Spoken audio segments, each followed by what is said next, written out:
Thanks, everybody, whether you're in person or perhaps online. Thank you so much for giving up your time to come and attend what is the third now in our faculty double-header inaugural lecture series, and I'm particularly grateful for those in the room coming along on what is a sweltering Friday afternoon when presumably there were lots of other delights on offer, but none more so than our two wonderful inaugural lectures that we're going to enjoy in a moment or two. And I'm not going to keep you waiting for very long, but I did just want to take a moment or two to take the opportunity, because we've got a lot of people from schools of psychology and health sciences who've not yet had a speaker in this rebooted series. So I wanted to take a moment to explain why we're doing this, why it's configured in the way that it is, and then I'll hand over to our speakers in a moment. So there were three main things that we were hoping that we would design around this series, and three things that we wanted to make sure that happened. Absolutely, the first and absolutely the most important element is to bring back the sense of celebrating success when it is merited. And goodness me, you know, achieving promotion to professor is certainly something that's worth celebrating. We really want this to be a celebration. We really want people to enjoy the event and to share that success. And I've not seen or had any clue as to the content of the two talks, but I'm hoping that in that theme of sharing, we might not just hear a little bit about the wonderful research that our colleagues have been doing, but also a little bit about perhaps their journey that got them there, the people that have supported them in that process as well. Because I often find that those stories can be very inspiring for all of us and may be helpful to many others in the room as well. Okay, so that's the first part, and I'm especially pleased as well that, you know, this is not just sharing those successes with colleagues, but also with friends and family, whether they're in the room or online and in distant places as well. The second aspect is the thing that most people have been asking me about, is why have we got these kind of double-header lectures? And I promise that it's not an explicit cost-cutting measure, because we can double up on catering and so on. It's something that I've seen at some other institutions, and I was really impressed by what it does when you have two lectures back-to-back explicitly from different schools. What you're doing is that you're bringing into the same room people that, of course, people do know each other, but you are also bringing together, hopefully, two communities who've not met and who don't necessarily interact in an everyday manner. And I'm hoping that there might be some little seeding in conversations or in ideas in the talks that goes on as part of the idea of just bringing our faculty community and beyond together a little bit in a slightly more coherent way. And I was just talking to one of our speakers from the event the other day, and apparently already she's been invited onto a grant application from somebody from a different school as a direct result of that. So thank you for sharing that with me, Diana. The final element is that you'll see that we've got our wonderful audio-visual colleagues in the room. Each of these events is being recorded. And what we want to do, and what we have already done, in fact, for those that have taken place, is that all of these events will go up onto our faculty inaugural lecture series websites, and we'll be able to refer back to them. And what I hope is that, of course, over time, what we're going to do is be able to curate a collection of fabulous lectures representing the full cross-section of the very diverse set of research and teaching interests across the whole faculty.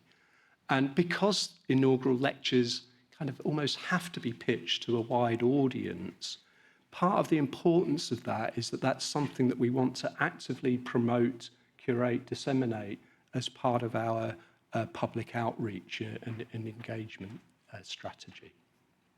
So that's why we're doing it in this way, and I'm really confident that what we're going to get, irrespective of the format, are two fabulous talks from two wonderful colleagues.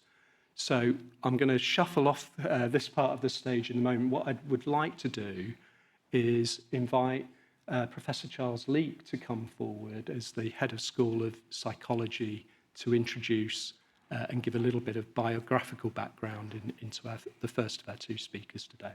So thank you, Charles. Thank you, Steve.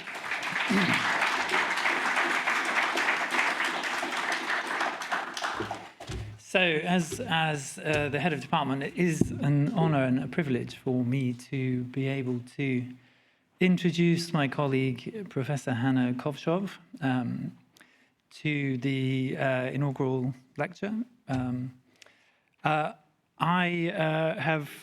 are many colleagues in my department who know Hanna considerably better than I do. I've only been the head of school since last August, and I was forced pretty much to try to find out everything I could about her on the internet. And it's amazing what you can find out about people on the internet these days, particularly on their social media accounts. Hanna. A colleague is saying, we know everything about Hanna, or so we thought. But no. Hanna has been part of the School of Psychology at Southampton for some time. She initially trained in Montreal, where she hails from, I just found out, at McGill, but joined psychology here at Southampton as a PhD student in 2001. So 24 years she's been part of the success that is psychology at Southampton. And we're very, very lucky to have colleagues of the caliber of Hanna at Southampton working with us. Hanna is a truly exceptional scientist and researcher. She specializes in looking at educational and developmental outcomes around neurodivergent populations, and has achieved a level of recognition for her work in her field, which is world-leading. She has published extensively in these areas, and her work has been supported by some of the major external grant funding bodies. And most recently, Hanna and her colleagues received an award for the establishment of Acorns, and that, which is an autism research centre of a kind that brings together researchers, practitioners, and experts by experience to identify, and I hope I've got this right, research opportunities and research projects and questions around autism. And that the extraordinary work on that project was recently recognised by the Vice-Chancellor's Award in 2024. In addition to her extraordinary work in research that we're going to hear from shortly from Hanna herself talking about, I just wanted to add that Hanna is an amazing colleague as well. She is not only an outstanding and world-leading researcher, but she has made extraordinary contributions to the success of psychology over many years. And has undertaken some of the key leadership roles in the school, including most recently as the Deputy Head of School for Education. And as part of that, her leadership in that role allowed the school to thrive, actually, in some respects, through an unprecedented challenge that was COVID and the pandemic, and allowed the school to expand and grow. Your colleagues may forgive you one day for that, Hanna. But it has put us in a position where we're one of the leading psychology departments in the country, and we're incredibly grateful for the work that Hanna has done for us as a department. So thank you, Hanna. And on that note, I will hand over to you so that you can tell us more about your work. Ladies and gentlemen, Professor Hanna Kovshoff.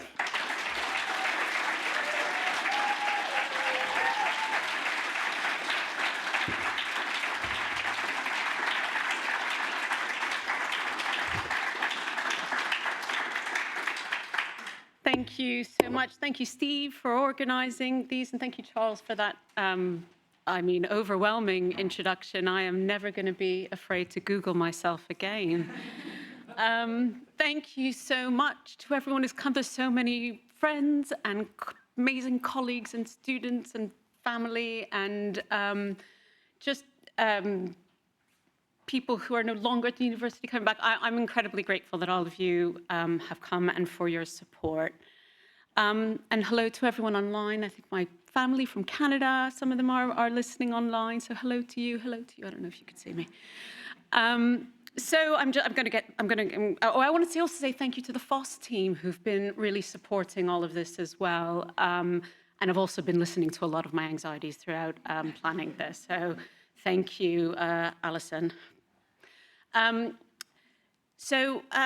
My work, as many of you in this room will know, is about autism research, and that is what this talk is about, but it's also about listening and what changes and what changed for me, both professionally and personally, when there was a pivot in my career where I truly believe I started to hear the voices of the people who are at the center of the work that I did. And so I keep banging that. I'm going to step a little bit back.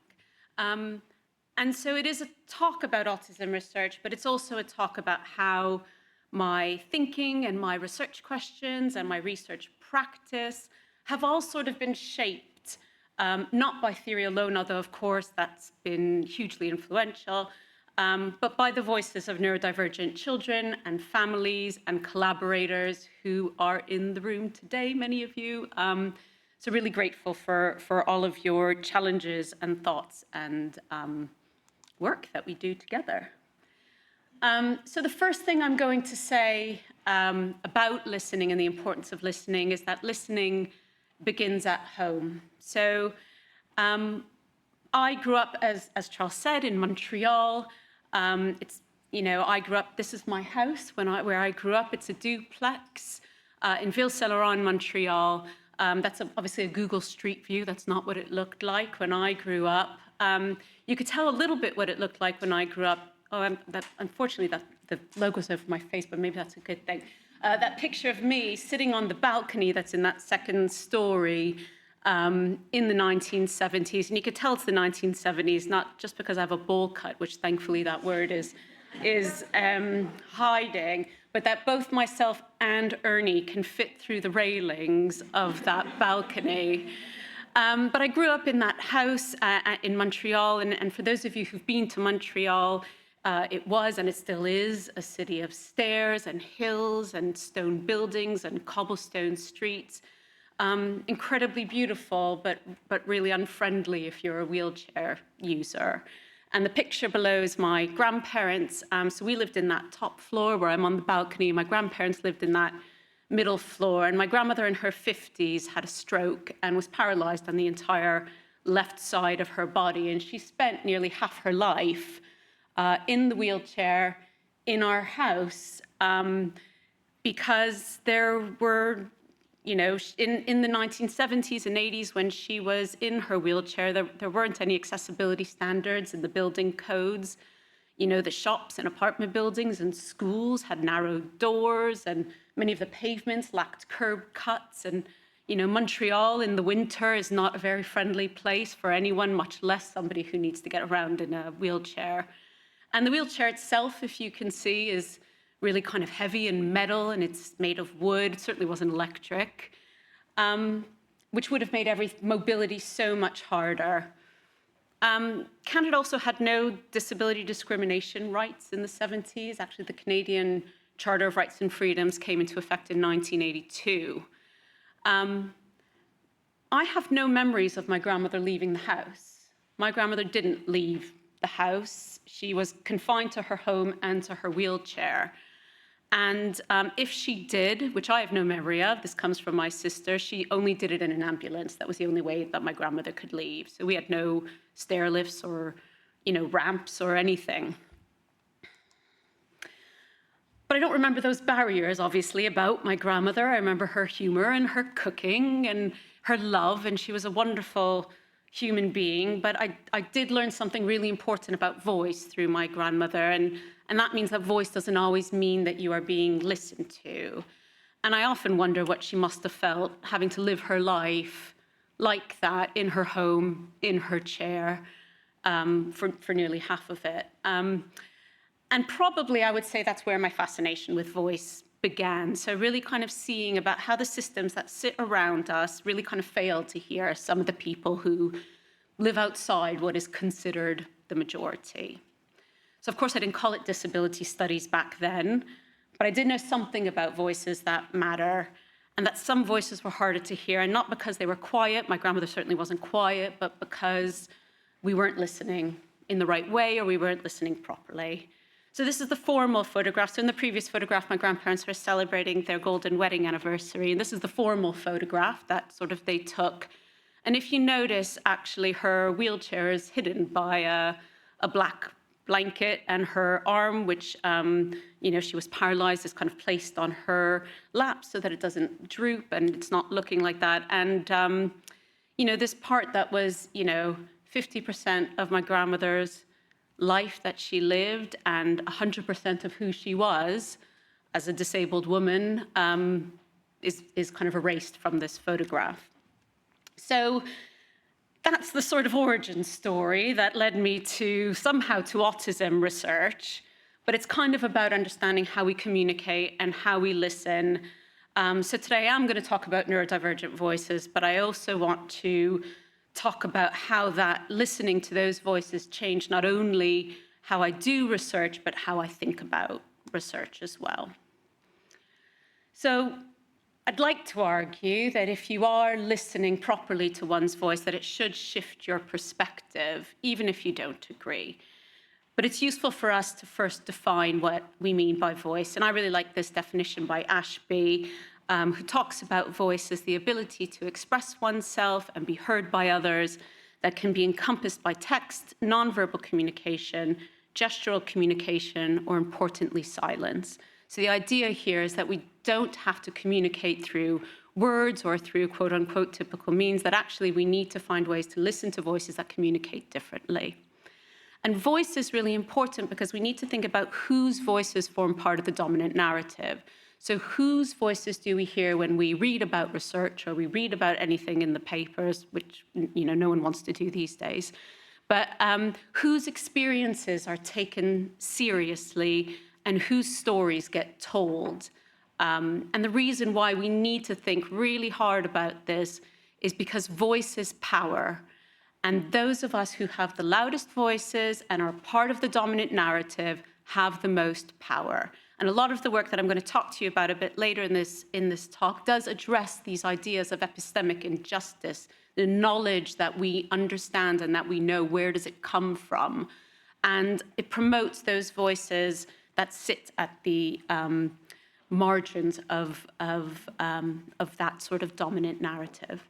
So we need to think about voice as power, particularly because we need to think about who's defining research questions, who gets to say what normal or abnormal or typical or atypical is, who is setting research goals, who is shaping knowledge, and who gets to be heard and published and funded and cited. All of that links to power and whose voices are told within those stories. So back to Montreal. I did, as Charles said, my bachelor's degree at McGill in Montreal in psychology. And then I went on to do a 5-year school psychology. It was a school and applied child psychology degree. And that's where I first met Jake Burak, whose developmental perspective was really kind of shaped my career in terms of what I understood in terms of developmental psychology. So Jake studied with Ed Ziegler at Yale, who is a founder, as many of you know, of Head Start with Yuri Bronfenbrenner in the States, which was the Sure Start centers that we had here in the UK. But also developed a model of a developmental approach to intellectual disability. And this model really sought to it was a model of universality and inclusivity that really sought to argue that persons with intellectual disability follow the same developmental processes as the wider population, and that we need to actually understand what makes us similar rather than looking for deficits or differences. And so that kind of foundation training in thinking contextually and to question deficit models was really, went on really to shape my career in the end, later on now. So, I mean, the work that I was doing for my master's and PhD when I was at McGill was around visual perception and attention. So I was really interested in global and local processing, which for my master's degree, I looked at a developmental study trying to understand form perception and for kind of linked to an argument around whether we see the forest or whether we see the trees.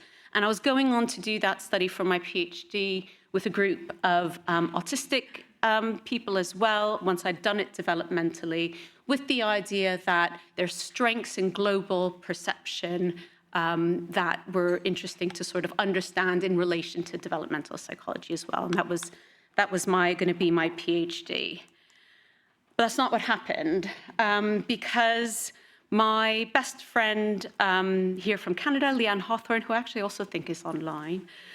So that's a picture of Leanne and I in the 90s, celebrating Canada Day, as all good Canadians do. So we met at McGill in psychology, and she got married when we were 23, and that's her lovely husband, Ashton. And I was the maid of honor at the wedding, and my husband, Jonathan, was the best man at the wedding.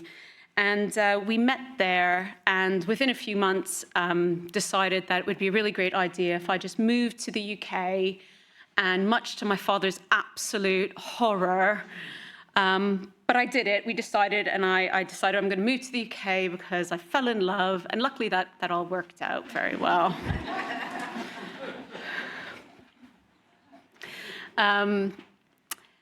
So I do what everyone does when you want to move to a country. You start looking for jobs, right? So I looked everywhere for jobs in the UK. I was, sending Jonathan all these job adverts, he was saying, no, Dundee is nowhere near the south of England. And so finally came across a PhD application, a PhD funding application with Bob Remington, who's here, and Richard Hastings, who I think is also online. And I didn't get that PhD funding application, but luckily there was another advert for a research fellowship with the Southampton Childhood Autism Programme, which was the first local authority funded early intensive behavioural intervention study for preschool-aged autistic children. And so I did what every nerdy, swotty, I'm still that way, person does when you want to kind of impress somebody and you really want a job. So I looked up all of Bob Remington's research, and I, read it all, and then I decided I'd write a précis of what I thought about Bob's research and sent it to him. Except somehow in my, brilliance, I read a different Bob Remington's research. And so this is the actual email that Bob sent me in 2001, confirming that he had shortlisted me for this post, which he signs the other Remington. So it's also a lesson in British culture that if they take the piss out of you, you're accepted and they do like you. So I mean, Bob, I'm so grateful that you're, oh, see, I've knocked it again. I'm so grateful that you're here. So Bob's area was functional analysis, and this is the idea that all behavior has a reason, and all behavior is about communication, and this is the need to listen as well. And so working with Bob was completely foundational for me, full stop. Not only was he kind and supportive and brilliant PhD supervisor and mentor, but a friend and, parent figure when I was 24 years old and moved to the UK. So yeah, a huge thank you to you, Bob. I mean, that model of academia needing to be both warmth and rigor that I strive to give my students today absolutely comes from you. So Bob's influence is in every sentence I write, every supervision I give, every time I tell a student, what is the story you're trying to tell? That's Bob, you can blame him in the back. And I was also working with Richard, which was also fantastic. Richard has the biggest brain and the biggest heart, and really kind of taught me about systems, theories, and what it means to affect meaningful change. And that we need to, if we want to kind of affect change, we need to understand that children's development is embedded in families, in schools, in cultures, and in systems, and they really matter. And if you ignore those symptoms and focus on the child, you immediately stunt any impact you're ever going to have with your work. So we still work together today, and it's a true joy to be able to work with Richard. But I'm come back to the early intensive behavioral intervention just for a second, because that was an amazing project to be working on. I wasn't an interventionist, I was a researcher, and I drove around the country with my RAC map to Birmingham and Sussex and Hertfordshire, and was welcomed into these homes with these little preschool-aged autistic children who are funny and brilliant and individual, and really kind of shaped my understanding of, preschool-aged children who were, so funny, always correcting my accent. We do drawings, I remember. Somebody said, don't do drawings. But yeah, learned so much, but also learned a little bit something about listening there too, because I do wonder how much the voices of those children were being listened to as part of some of those programs. But they definitely were becoming better listeners. I don't know if the adults around them always became better listeners. So Richard and I still work together today, looking at family systems and sibling relationships in particular, which I'm still really interested in. And we still work together. So a few years ago, we published a framework, a siblings embedded system framework, thinking about the influence of siblings of autistic children within the wider system, and what that means for their support and their needs as well, particularly as siblings age and become carers themselves often, and what that means for them in the broader structure. And Alex Gregory, a former D.Ed Psych student, also did some of that work, who was really interested in siblings of autistic children's experiences in school, and most recently worked with Richard to supervise the PhD of Louise Rickson, who's just finished her PhD at Warwick, and she was her PhD was focused on the experiences of siblings of autistic children with complex care needs. So really kind of a mixed method PhD, but really trying to understand what sibling relationships meant for them, and thinking through, their relationships with their siblings. After I finished my PhD and working sort of on the SCAMP program as well, I started to do a postdoc with Edmund Sanuga-Bark, and this was also incredibly foundational, because this was my first opportunity to learn and to apply qualitative methods in the work that I did. And that was completely transformative for me, because I hadn't really applied qualitative methods before. And worked with Edmund on a project looking at how clinicians make decisions for treating and diagnosing children with ADHD, and went on to produce a measure of prescribing attitudes for ADHD that still in use today, and then was given the opportunity to work on a European 7th Framework grant program that was a long-term pharmacovigilance study of methylphenidate, so stimulant medication for children with ADHD across time and across Europe. And that gave me incredible opportunities to meet so many top people in the field from across in the field of ADHD, and really sort of showed not only my understanding of that field, but also of qualitative methods as well. Edmund is, also incredibly brilliant to work with. I'm smart and so quick, and I'm not entirely sure he sleeps. If you send him something, Edmund will give you feedback immediately. I quite like that Edmund's kind of quietly subversive. I think he quite likes to challenge a lot of the status quo, and that was also a good learning for me. You don't have very many people who have strong experimental and quantitative backgrounds that value qualitative research. And that's an editorial that Edmund wrote last year for his journal, JCPP, Journal of Child Psychiatry and Psychology, is one of the top journals in the field, really calling for the need and highlighting those qualitative contributions to traditional silence. So I do thank Edmund for highlighting that, because it's not a dominant narrative or voice in that field. So still work with Edmund today, and has given me the opportunity to work on the England and Romania Adoptee project as well, applying those qualitative skills, so getting to work with my lovely colleague Hanna on that project as well.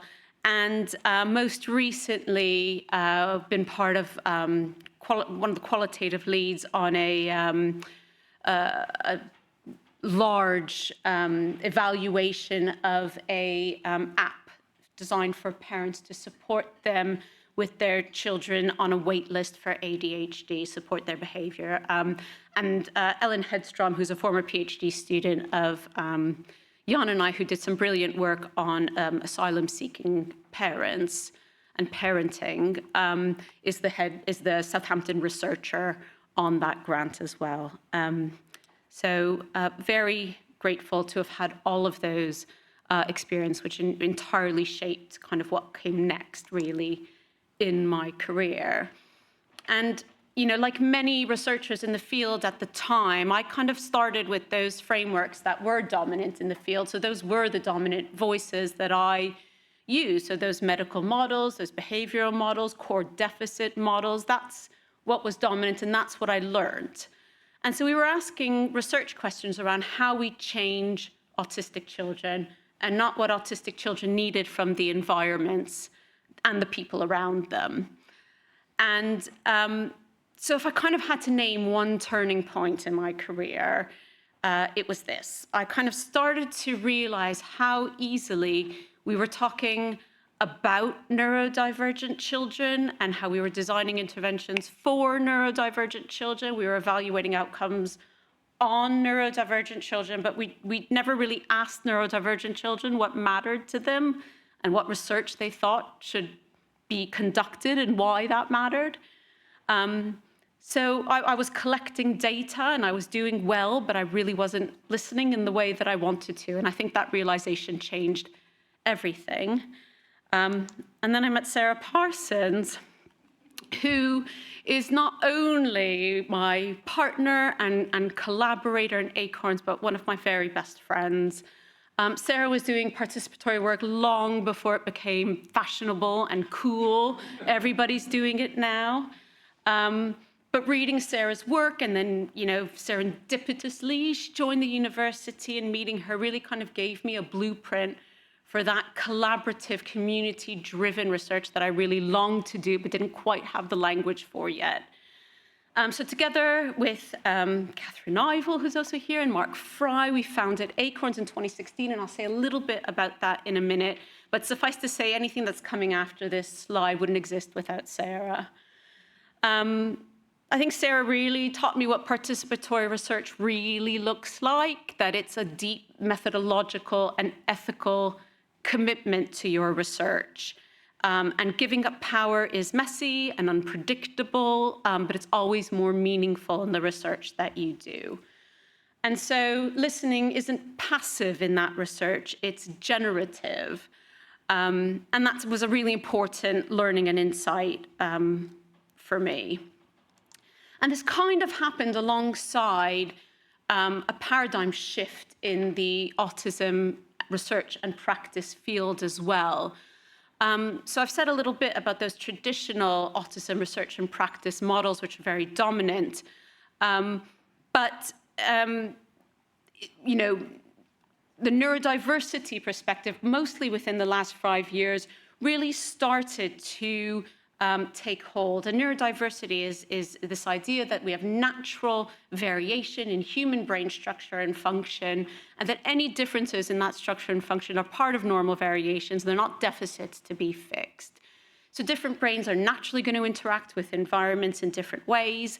And our job is to support and accept and include neurodivergence as part of normal variation. And that's essentially neurodiversity as a conceptual conceptual frame.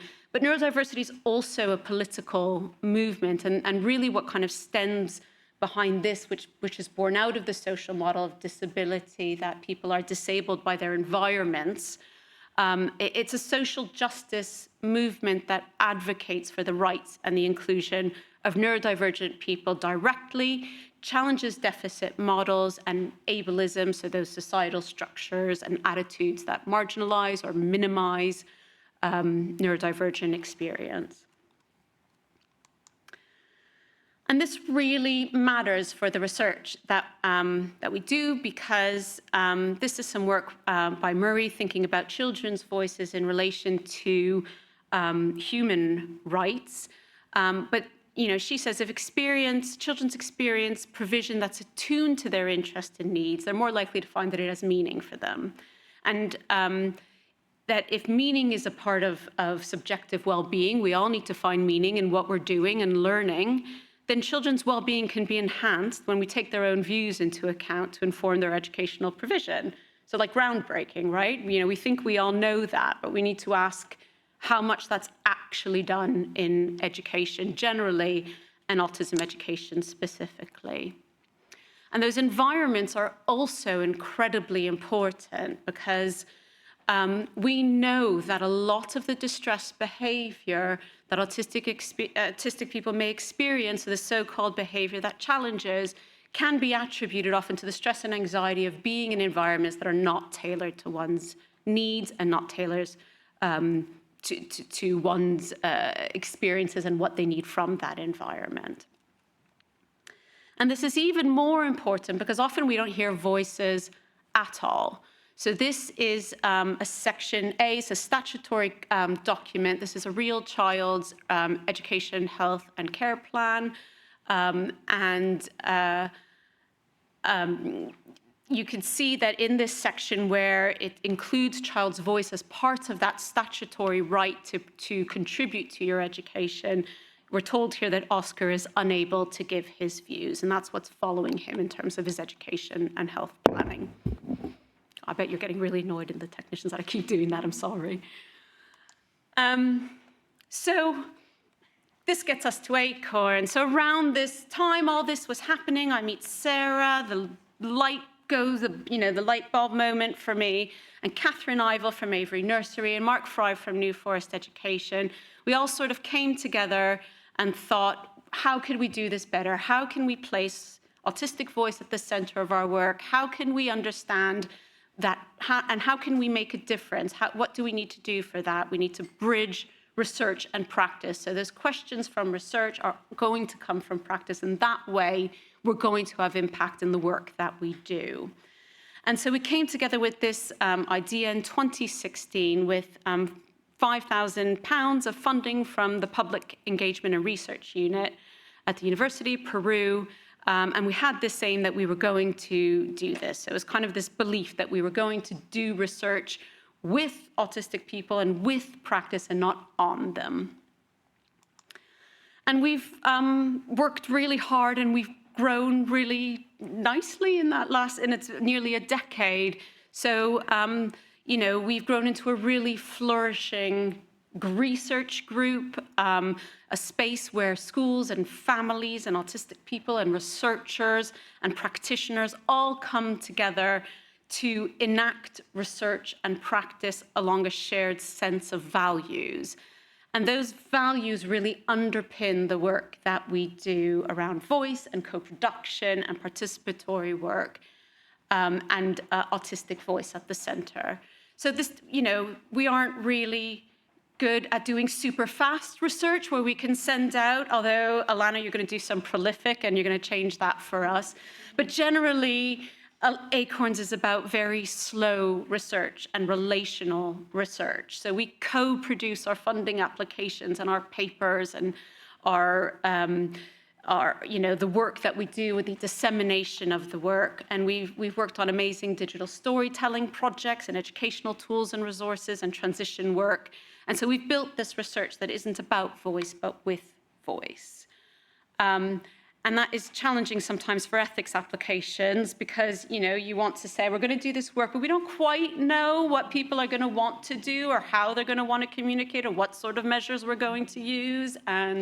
But we'd really like to do that with some autistic children. Is that okay? And, you know, we are very fortunate with our ethics committee that they understand the work that we do. So we're lucky with that. So the work that we do is kind of always around co-constructing the evidence-based and creative and participatory methods. But some of those other themes are very much shaped by practice and dominant issues in the field of autism. So at the moment, we have work that centers around school attendance and absence and alternative forms of schooling, including home education, work around autistic girls and intersectional identities, and looked after children and young people because we know that neurodivergent children and young people are overrepresented in the care system. This is a model that a former PhD student, Verity Ward, who's now a lecturer at Leeds Beckett, used in her PhD to explain some of the work that she had done with digital stories. But it's actually really valuable as a model to explain the work that Acorns does, full stop. And she's based this on Lundy's model of participation. So Laura Lundy's model talks about space, where children are given a safe space to provide their voices, and they need to have inclusive opportunities to share their views, that they need to be facilitated to express their views, so that's voice in the model. Audience is incredibly important. You need to be listened to, but importantly, it needs to have influence. So we need to act on those voices if we are going to show that we are listening. And Verity sort of amalgamated this with sort of the values that sit within Acorns as well, that the work that we do sits with shared values, that it is collaborative, that it is active, and it is relational as well. So I thought it might be useful, rather than sort of talking more broadly, to kind of bring you through a project that does this, because attending the PGR conference that in the last couple of days, there were sort of questions, interestingly, about, oh, you know, we know we need to listen, but how do we do that?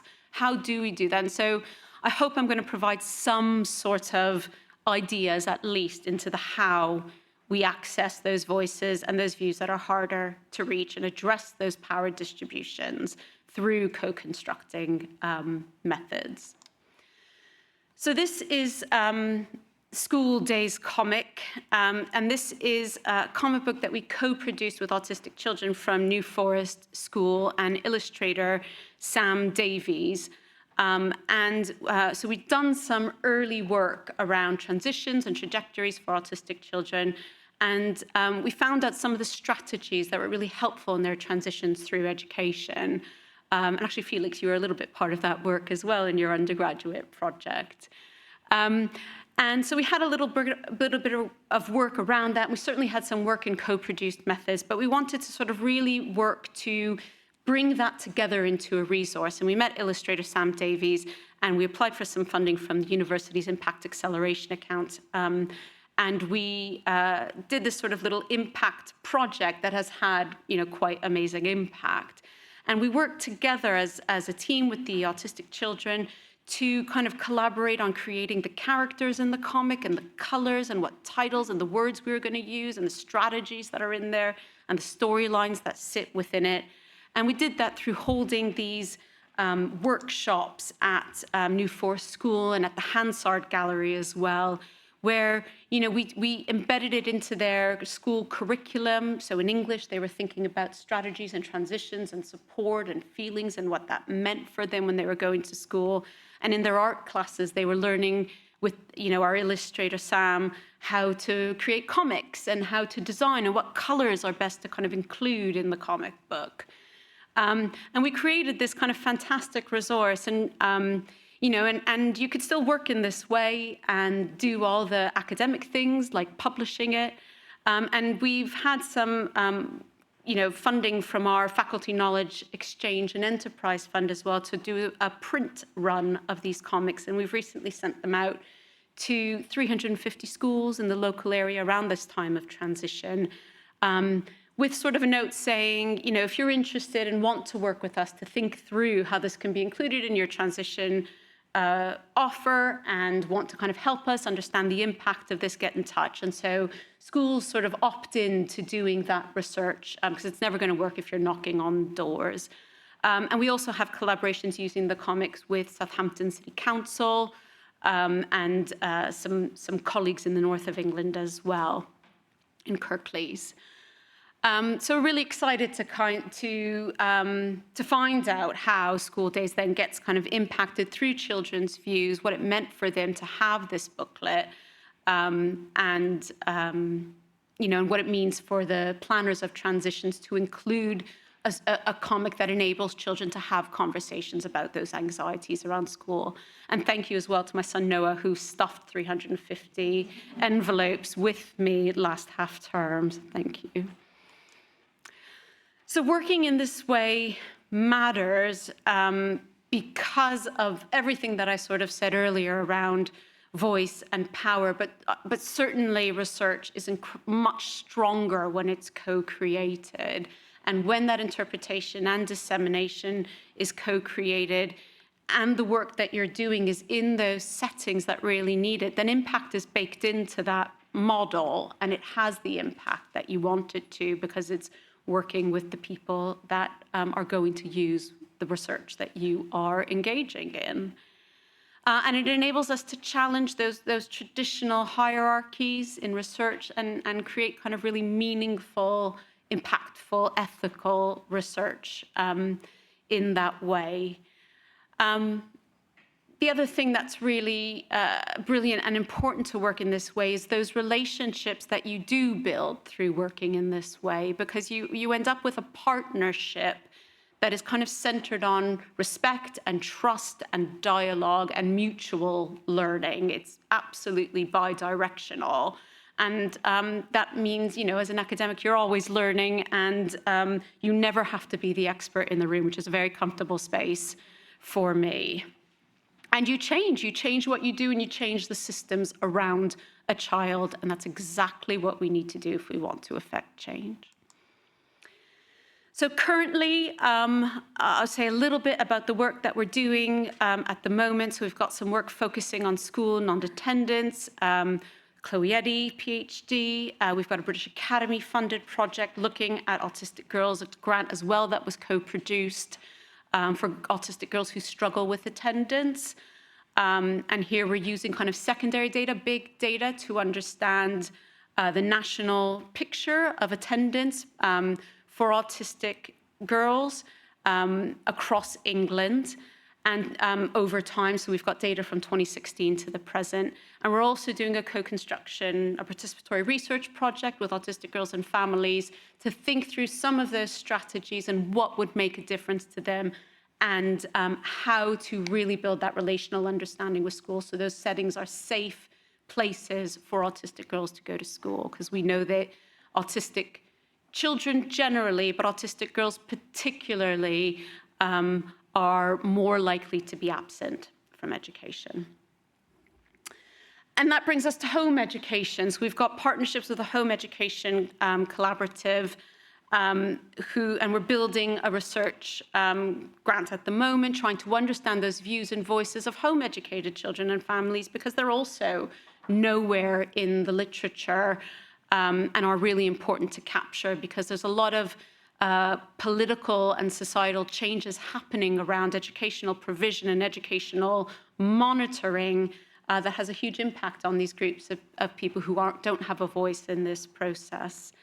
And brilliant, PhD and DEd students focusing on brilliant work. Of course, I'm going to say that, but attendance and autistic girls and educational experiences of Black and mixed heritage, autistic girls and women, intense interests in learning, shared decision-making, intersectional identities, implementation of ACORN's resources. If anyone saw Laura's presentation at the PGR conference yesterday, brilliant example of this, non-binary identities, and masking in women with ADHD as well.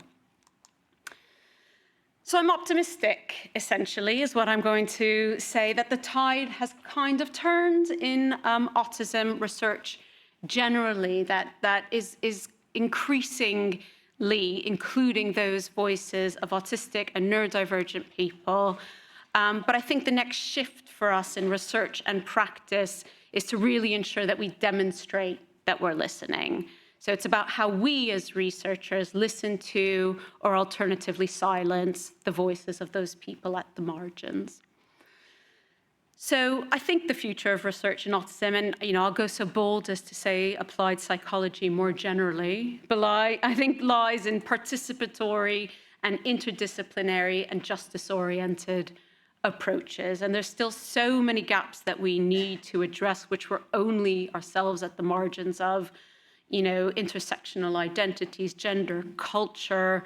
Neurodiversity is very much a Western phenomenon. We need to constantly challenge the idea of scaling inclusion without losing individuality. So lots of work for us to do, but I'm very optimistic about us doing that. All of us, not just us at Acorns. So I'm going to end with a couple of slides of thanks, because this is never a me and it's always an us.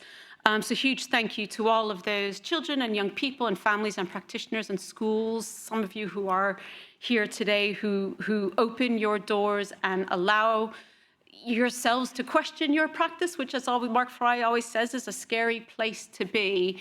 But working in that way has produced such brilliant, brilliant work that has benefited all of the children who sit at the center of that.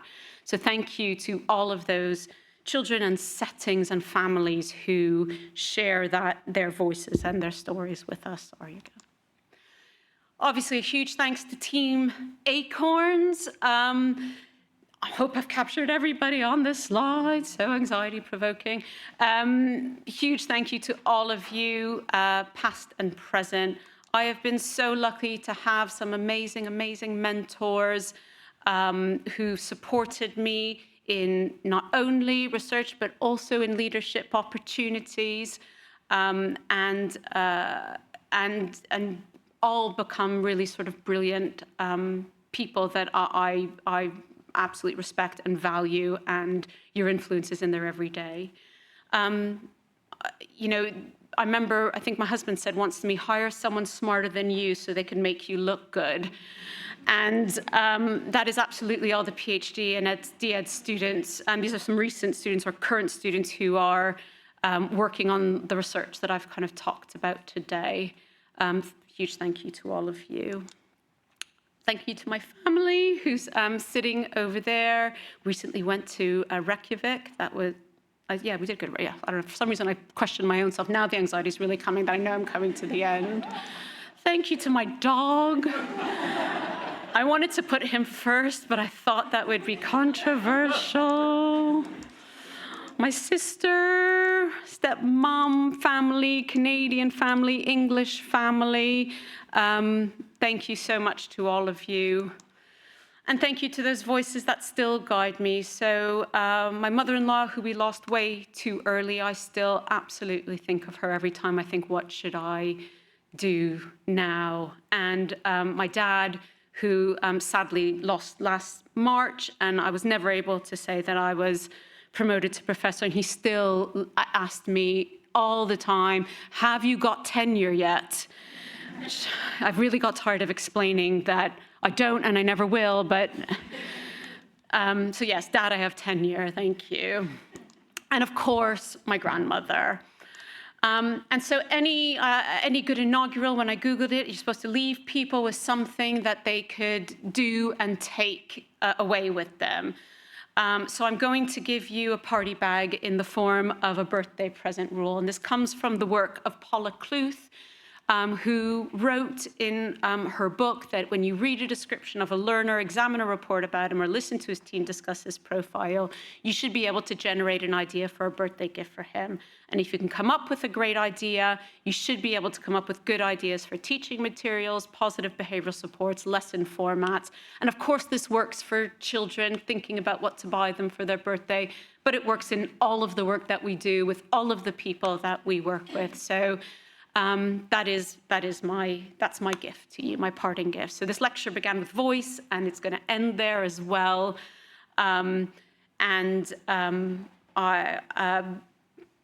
Just want to say thank you and continue listening, and you will undoubtedly be enriched by your own work as well. Thank you.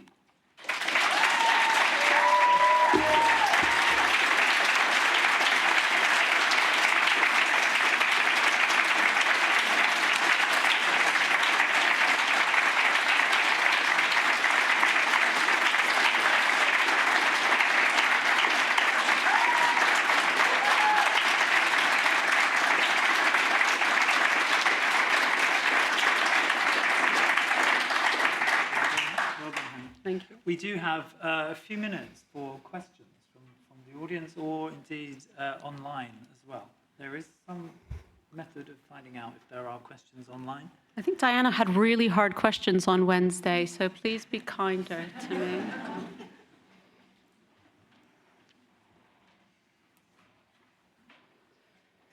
Yes, go ahead. Oh, my son. It's awkward.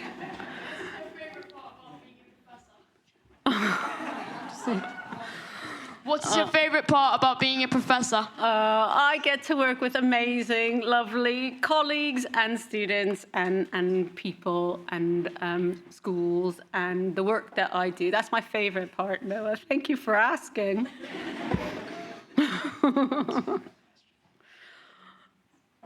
It's always awkward if nobody asks a question, right? So, thank you.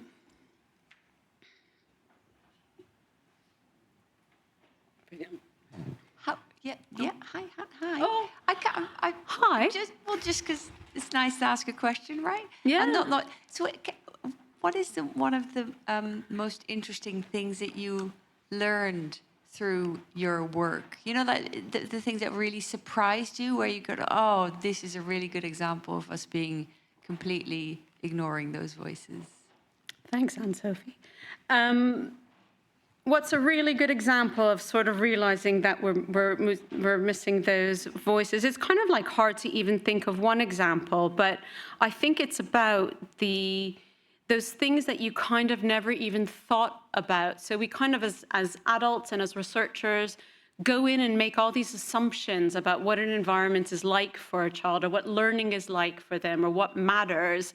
And actually, when you ask anyone, right, it's not just children, you find out things that you were never expecting to find out. And that really is the gift of being able to do things differently. And it's that whole point about asking, because if you don't ask, then you don't know. So I think that it's always kind of surprising. And I think it's, that's probably what I would say.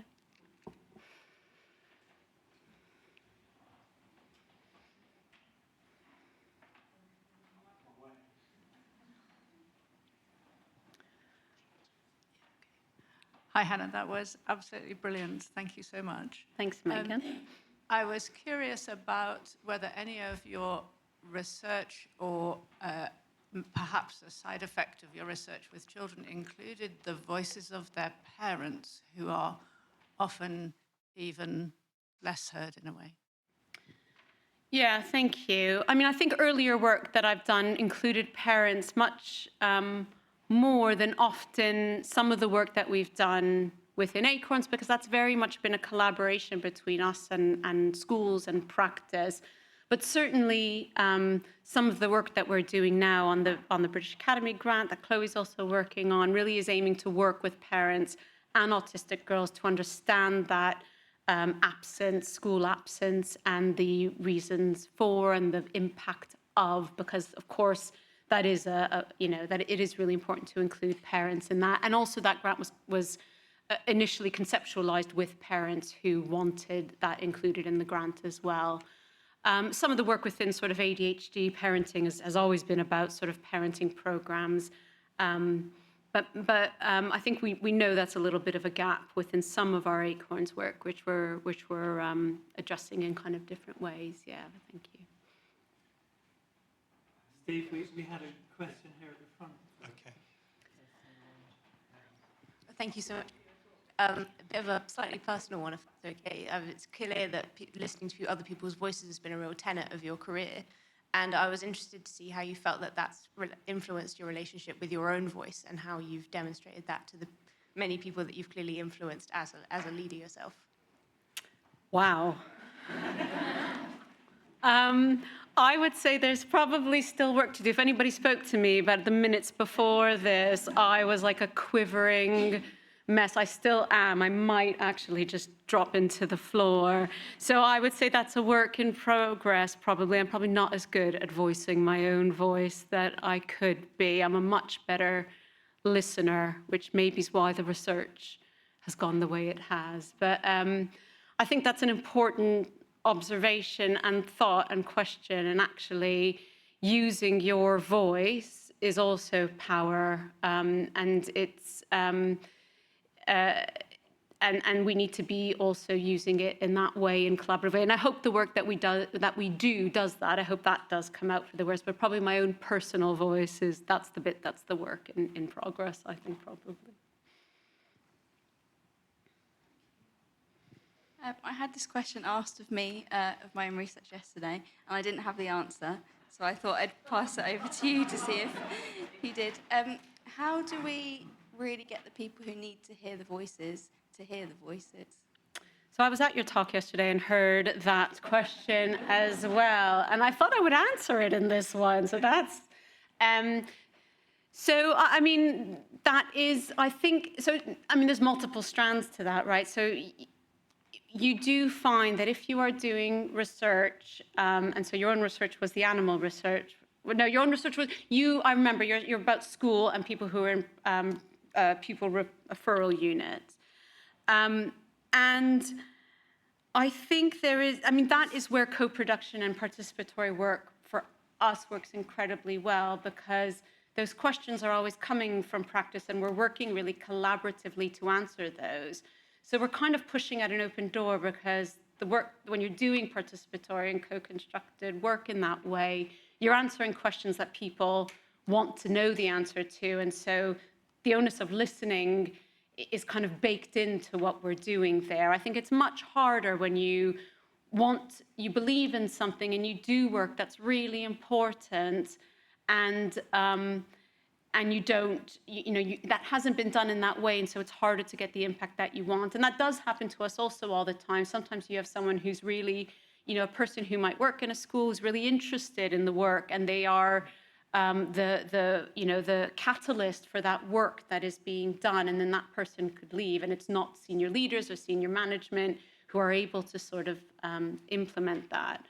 So it's easy to say to do co-production, it's baked in, but that's still always hard. So I mean, I don't have any better answer than you had yesterday, except that it's certainly to start with relationships rather, is probably where I would start and trust. Steve, do we have time for any more? Yeah, I'm going to allow one here. One more. Okay. Yeah.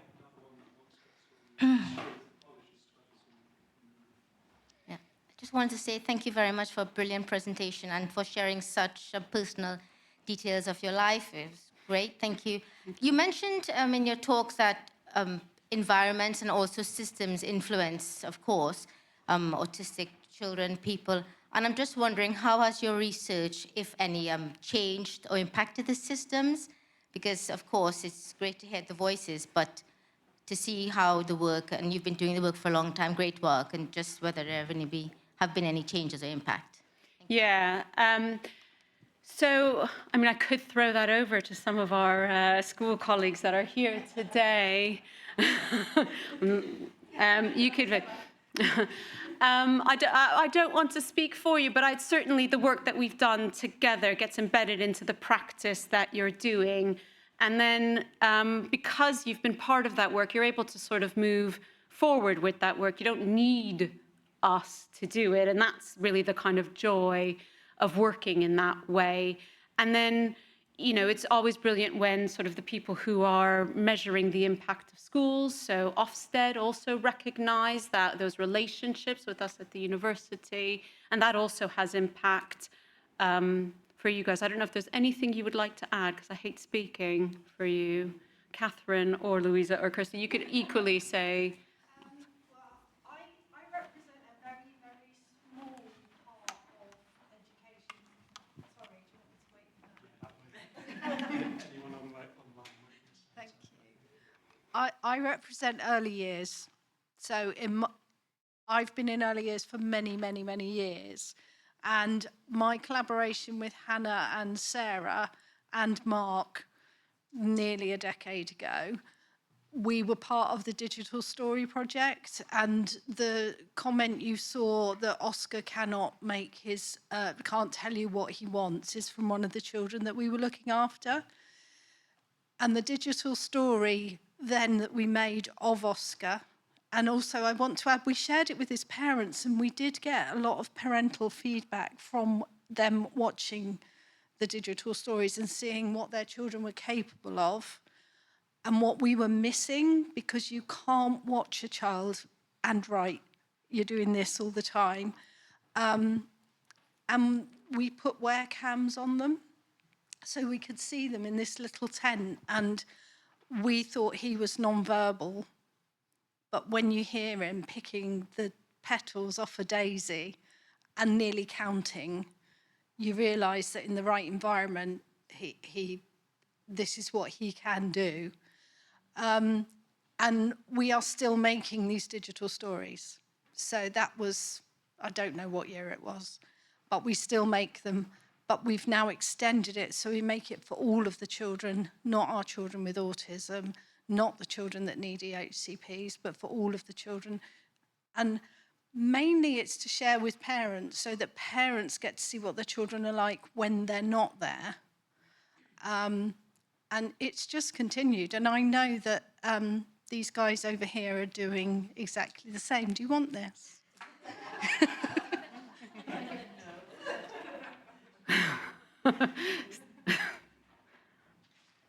I'm just going to, just to even things up a little bit, there's a few comments online as well, and one question. So I just wanted to let you know, Hannah, Linda LaFosse says that she loves the birthday present quote and that she'll be using it. Leanne Hawthorne has said that she loves listening today. Maybe the last question before we'll need to pivot is from Richard Hastings.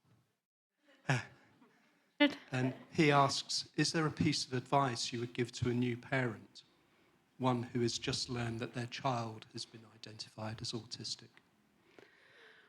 Oh, thanks, Richard, for that question as well. I said I wasn't going to get any hard questions. What advice would I give? I don't think there's any advice to give. Love your child and find the wonder in your child that everyone finds in the wonder of their child. I don't think there's any specific advice to give, except listen to your child as you would all children. We all need to listen better to children, full stop. Listen to your children. Thanks, Hannah, and thank you, everybody. I guess we should move on, but thank you.